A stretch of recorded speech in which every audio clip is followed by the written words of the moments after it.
Justine, it's Kristen here at the Paramount lot in Hollywood. We're here for Nickelodeon's new movie, Escape from Mr. Lemoncello's Library. Did you ever get spooked out on set? For one of the scenes, we were running in like the tunnels of, it was like basically like the basement of the library, and we were shooting in this super haunted mental asylum that had been like, it's like one of Canada's most haunted places, and that was definitely, like, I got creeped out. Like, I was really scared when I was there. It was dark, it was creepy, there was like blood on the walls. I was like, skirt. And they gave us a tour of like the 4th floor, which is where they did like the lobotomies and stuff, and literally in red was written like, help me. And like the lady who was giving us the tour was like, oh, don't go in any rooms by yourself because the doors lock themselves. And we were like, great, thanks. It was just like super creepy. One of our castmates, Ty, he was walking around and there was this guy who he didn't recognize, and he usually like, he kind of knows everyone. He was like, oh, I don't know you, like, which production are you on?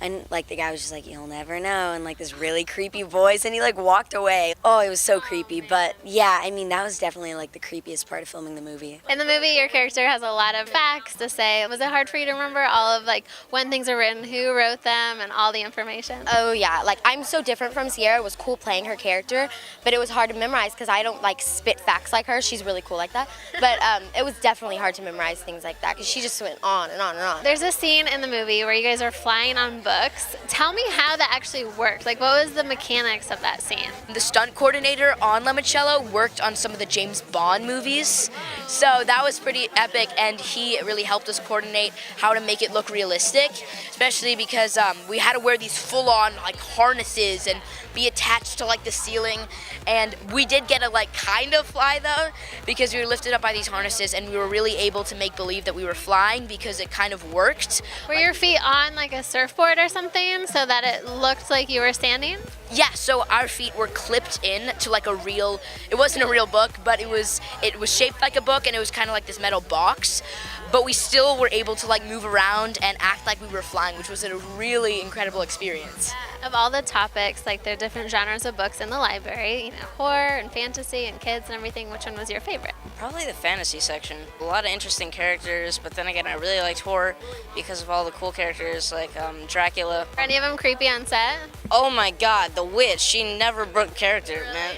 Like, we'd walk past her like, hi, you're looking good today, green face, it was really funny. And then she'd be like, hi. Me and everyone else were sprinting down the hallway. If you were trapped in a library like they were, would you feel like it was the best thing ever, or would you just want to get out? Probably best thing ever for me. Yeah, I read a lot, so I mean, I probably like, you know, take care, just chill, get every book that I want. You know, hopefully it's one of those libraries that I might like have a little coffee shop in it. You know, usually like those little libraries or like the bookstores, stuff like that. So yeah, if it has that, oh wow, I'm good to go. I could stay there an entire week. I think both, because you get the knowledge, but you're also stuck in the library, so you have to be quiet. So I'm not all about quiet. So like that's on both sides, but mostly awesome because I get, you know, knowledge. I think I would kind of love it because I love school and I love learning, and so if I was trapped in a library, I could just learn so much. Yeah. Depending on the food situation.